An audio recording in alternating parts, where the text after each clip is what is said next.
गणेशाय नमः। नमः शिवाय। सावन महात्म अध्याय 9। शुक्रवार की कथा है। ईश्वर ने कहा सनत कुमार से, शुक्रवार की मैं तुम्हें कथा कहूँगा जिसको पुरानी श्रद्धा से सुनकर सारी विपत्ति से छूट जाता है, क्योंकि इसमें एक सुशील नाम का राजा हुआ और उसकी रानी सुकेशी होती है। जो सुकेशी का बच्चा नहीं होता तो वो एक यतन बनाती है और वो ढोंग रच कर किसी के बच्चे को अपना बना लेती है और फिर वो राजा बन जाता है धीरे धीरे। तो फिर जीवंतिका माता उसकी रक्षा करती है। तो जब राजा की मृत्यु हो गई तो लड़का पिंड दान करने गया, तो उसने वो रास्ते में जहाँ ठहरा था वहाँ उस घर में पुत्र होके मर जाता था। तो वो लड़का उस घर में ठहरा तो मैया रानी ने उसकी रक्षा की। तो जो छठी मैया उसका बच्चा लेने आई थी तो वो उल्टी चली गई, वापस चली गई। उसने कहा कि तू इसकी रक्षा क्यों करती है? तो उसने कहा कि मैं जीवंतिका हूँ और इसकी माँ मेरी व्रत पूजा करती है, इसलिए मैं इसकी रक्षा करती हूँ। तो ये तो थी जीवंतिका की कथा। इसमें ना हरी चूड़ी पहननी होती, ना हरा खाना होता, ना चावल के धोन को ऊपर से लांघना होता और व्रत का पूरा नियम पालन करना चाहिए। अब हम करते हैं सुख और संपत्ति की प्राप्ति के लिए माता की कथा। एक शहर में उमा नाम की एक स्त्री थी। उसके 3 बच्चे थे। वह अपने पति के साथ बड़े सुख से जीवन बिता रही थी। अचानक ही उसका पति बीमार हो गया। घर में जो जमा राशि थी वह सब पति के इलाज में खर्च हो गई। पति काम पर नहीं जा सका। घर में रुपए पैसे की बहुत तंगी हो गई, क्योंकि पतिदेव की तबीयत बहुत ज़्यादा खराब थी। तो उमा के पड़ोस में एक स्त्री ने माँ लक्ष्मी की एक पुस्तक भेंट की थी। जो उमा ने उस स्त्री से पूरे व्रत की विधि समझ ली और फिर घर आकर उस पुस्तक का अध्ययन किया। उमा ने शुक्रवार के दिन 11 व्रत का संकल्प लिया। उमा ने फिर पूरी श्रद्धा और विश्वास से माँ लक्ष्मी के व्रत को किया। अब 2 व्रत ही किए थे। उसका पति धीरे धीरे ठीक होने लगा और काम पर भी जाने लगा। काम भी पहले से अच्छा चलने लगा। माल के अच्छे दाम मिलने लगे। इस प्रकार घर में धन की वृद्धि हो गई। उमा ने 11वें शुक्रवार को कैसे विधि विधान पूर्वक उद्यापन किया और 51 उसकी पुस्तकें बांटी। मोहल्ले की अन्य स्त्रियों को भी माँ लक्ष्मी के व्रत की महिमा बताई। जिस प्रकार माँ लक्ष्मी ने उमा का भला किया, उसी प्रकार सभी भक्तों का भला करें। तो एक बाई ने नौकरी की बहुत जरूरत थी। नौकरी प्राप्ति के लिए एक युवक ने क्या किया, एक नव युवक था। उसका नाम दिनेश था, जो कि अपने माता पिता की इकलौती संतान था। दिनेश को पढ़ाने लिखाने में माँ बाप ने अपनी सारी अधिकांश पूंजी लगा दी। दिनेश ने भी मेहनत से पढ़कर अच्छे नंबरों से ग्रेजुएट किया। 1 साल ट्रेनिंग भी कर ली। दिनेश को लगता था कि इतने अच्छे नंबरों से तो नौकरी आसानी से मिल जाएगी और मैं बेटे होने का एक अच्छा फर्ज निभा सकूंगा। लेकिन दिनेश 6 महीने तक अपने प्रमाण पत्र लेकर घूमता रहा, कभी किसी ऑफिस में कभी किसी ऑफिस में, लेकिन दिनेश को कोई नौकरी नहीं मिली। जहाँ भी रिक्त स्थान होता, खाली स्थान होता नौकरी के लिए, वहीं जाता तो उसको वहाँ भी नौकरी नहीं मिली। पहले तो किसी की सिफारिश भी लग जाती थी, पर उसके दिनेश के इतने नंबर अच्छे होने के बाद तो उसने किसी की सिफारिश भी नहीं करवाई। अंत में दिनेश को भगवान की याद आई और वह मंदिर में गया। जब वह वहाँ गया तो कुछ स्त्रियां लक्ष्मी माँ का व्रत कर रही थीं। तो दिनेश ने घर आकर अपनी माँ को बताया। बाजार से माँ एक लक्ष्मी व्रत कथा की बुक ले आई। दोनों ने उस पुस्तक को पढ़ा। माँ लक्ष्मी व्रत का विधि विधान से संकल्प लिया। दिनेश ने भी शुक्रवार के 11 व्रत का ही संकल्प लिया और कहा कि मैं हे माँ विधि पूर्वक करूँगा। सोमवार को ही दिनेश के इंटरव्यू का पत्र आ गया और दिनेश इंटरव्यू में भी पास हो गया। अगले शुक्रवार से पहले ही दिनेश को नौकरी की नियुक्ति पत्र मिल गया। वेतन भी अच्छा मिला। 11वें शुक्रवार को दिनेश ने 11 कन्याओं को भोजन कराया और कुमकुम का तिलक लगाया। दिनेश ने 21 पुस्तकें भक्तों को भेंट की और अपने मित्रों को भी लक्ष्मी माँ के व्रत के विषय में बताया। जिस प्रकार माँ लक्ष्मी ने दिनेश की प्रार्थना सुनी, इसी प्रकार सबकी प्रार्थना सुने। माँ लक्ष्मी की कृपा सब पर बनी रहे। और इसी प्रकार फिर एक शहर में रजना नाम की एक औरत रहती थी। उसकी नई नई शादी हुई थी। उसे गहने हार वगैरह पहनने का बहुत शौक था। शादी से पहले वह ऑफिस में काम करती थी। शादी के बाद भी उसने नौकरी को नहीं छोड़ा, क्योंकि उसकी शादी उसी शहर में हो गई थी जहां वो नौकरी करती थी। रंजना अपनी शादी के चढ़े हुए अधिकांश गहने पहन कर ऑफिस जाती थी। जब तक समय सही होता तब तक कुछ नहीं होता, लेकिन जब समय खराब होता है तब बहुत कुछ हो जाता है। उस दिन रंजना को घर जाने के लिए रिक्शा भी नहीं मिली। उसने सोचा थोड़ी दूर तो है, पैदल ही चली जाती हूँ।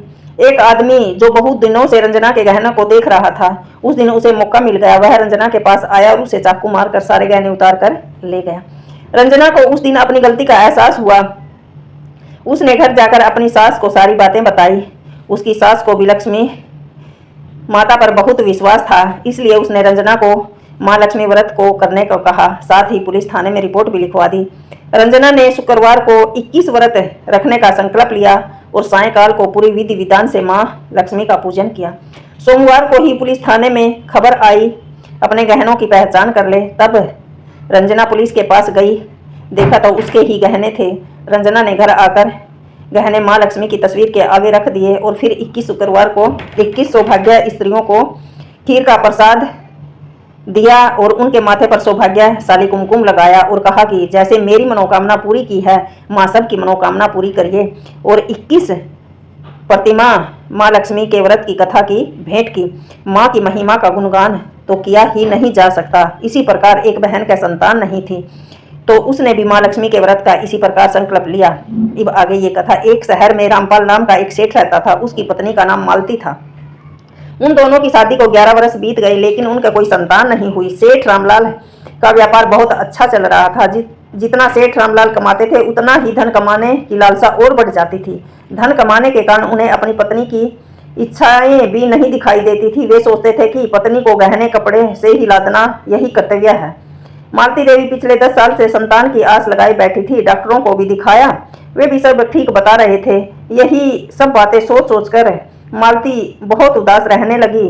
जब मन ही उदास हो जाता है तो बीमारी भी लग जाती है, इसलिए उनका ब्लड प्रेशर तेज रहने लगा और जिससे हृदय का रोग भी बढ़ गया। सेठ रामलाल ने अपनी पत्नी को यह हाल देखा तो उसने अपनी गलती का एहसास हुआ कि मैं धन कमाने में अंधा हो रहा हूँ। अपनी पत्नी की तरह तो ध्यान ही नहीं दिया, अपनी पत्नी की तरफ तो मैंने ध्यान ही नहीं दिया। सेठ रामलाल ने अपनी पत्नी से पूछा, तुम्हें क्या दुख है? तब मालती देवी ने कहा, जो धन तुम जोड़े जा रहे हो उसका हमारे बाद कौन उपयोग करेगा? सेठ ने कहा, इतने डॉक्टरों को दिखा दिया तो अब क्या कर सकता हूँ? तब पत्नी ने समझाया, अब केवल डॉक्टरों पर ही आस लगाए मत बैठो। जो हमारे पुरोहित मथुरा में हैं उसके पास चलते हैं। अगले दिन दोनों मथुरा के लिए चले गए। पुरोहित जी ने उनकी परेशानी बिना बताए ही समझ ली। पंडित जी ने उन्हें माँ लक्ष्मी के व्रत के विषय में समझाया। कहा कि शुक्रवार को 21 व्रत का संकल्प लेना, 21वें शुक्रवार को उद्यापन कर देना, माँ लक्ष्मी की व्रत कथा की 21 प्रतिमाएं भक्तों को भेंट देना। इस प्रकार पंडित जी ने माँ लक्ष्मी का व्रत किया और कथा की पुस्तक भी सेठ रामलाल को दे दी। दोनों खुशी खुशी अपने घर आए। शुक्रवार का व्रत का संकल्प लेकर व्रत शुरू किया। 21वें शुक्रवार को उन दोनों ने विधि विधान से उद्यापन कर दिया और फिर 21 कन्याओं को खीर का प्रसाद खिलाया। उसके माथे पर रोली टिक्का लगाया।